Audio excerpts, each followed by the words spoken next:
नमस्कार दोस्तों, आइए जानते हैं क्या है तर्पण, पिंडदान और श्राद्ध, और साथ ही जाने पितृपक्ष के ये 7 जरूरी नियम। पितृपक्ष की शुरुआत 29 सितंबर शुक्रवार से हो रही है। पितृपक्ष 16 दिनों तक चलेगा और इसमें पितरों के लिए तर्पण, पिंडदान, श्राद्ध आदि होगा। पितरों को खुश करने के लिए दान, पंचबली कर्म, ब्राह्मण भोज आदि किए जाते हैं। जब पितरों को जल, अन्न, भोजन आदि की प्राप्ति होती है तो वे प्रसन्न होकर आशीर्वाद देते हैं। उनके आशीर्वाद से परिवार की उन्नति होती है, सुख, शांति और समृद्धि बढ़ती है। तो आइए जानते हैं कि तर्पण, पिंडदान और श्राद्ध क्या है। पितृपक्ष के जरूरी नियम क्या हैं? पितृपक्ष में किन बातों का ध्यान रखना चाहिए? तर्पण, पिंडदान और श्राद्ध क्या है?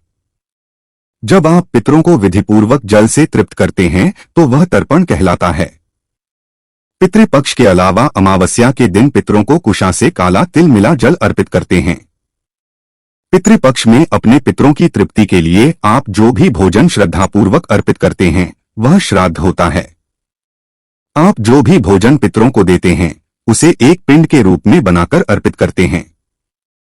पिंडदान श्राद्ध के समय करते हैं। श्राद्ध की तिथि पर पितरों को चावल, तिल और जौ से मिलाकर बनाए गए पिंड को दान करते हैं, वही पिंडदान कहलाता है।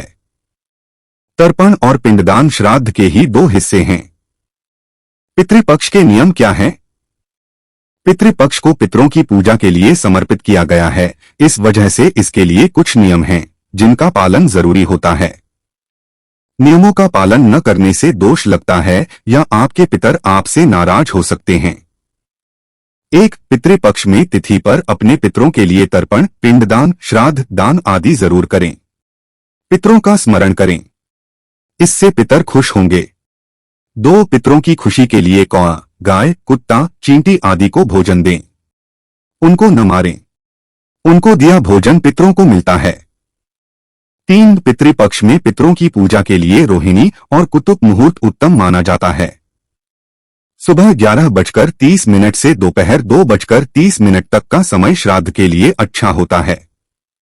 4. पितृपक्ष में पितरों के देव अर्यमा की पूजा करें और पितृ सूक्त या पितृ स्तोत्र का पाठ करें, इससे पितर और देव खुश होते हैं। 5. पितरों के लिए नए कपड़े खरीदें और दान करें, इससे पितर खुश होकर आशीर्वाद देंगे। अपने लिए नई वस्तुएं न खरीदे। 6. पितृपक्ष के समय में कोई भी मांगलिक कार्य नहीं किया जाता है क्योंकि इस पखवाड़े को शुभ नहीं मानते हैं। 7. पितृपक्ष में ब्रह्मचर्य के नियमों का पालन करें। तामसिक वस्तुओं जैसे लहसुन, प्याज, मांस, मदिरा आदि ग्रहण न करें। पितृपक्ष के दौरान भूलकर भी न करें ये कार्य। श्राद्ध पक्ष में कोई भी शुभ कार्य करना वर्जित माना जाता है। इन दिनों में कोई नई चीजों को भी नहीं खरीदना चाहिए। साथ ही इस दौरान सात्विक भोजन बनाना चाहिए। तामसिक भोजन से परहेज करना चाहिए। श्राद्ध कर्म के दौरान लोहे का बर्तन में खाना पकाने से बचना चाहिए। पितृपक्ष में पीतल, तांबा या अन्य धातु के बर्तनों का प्रयोग करना चाहिए।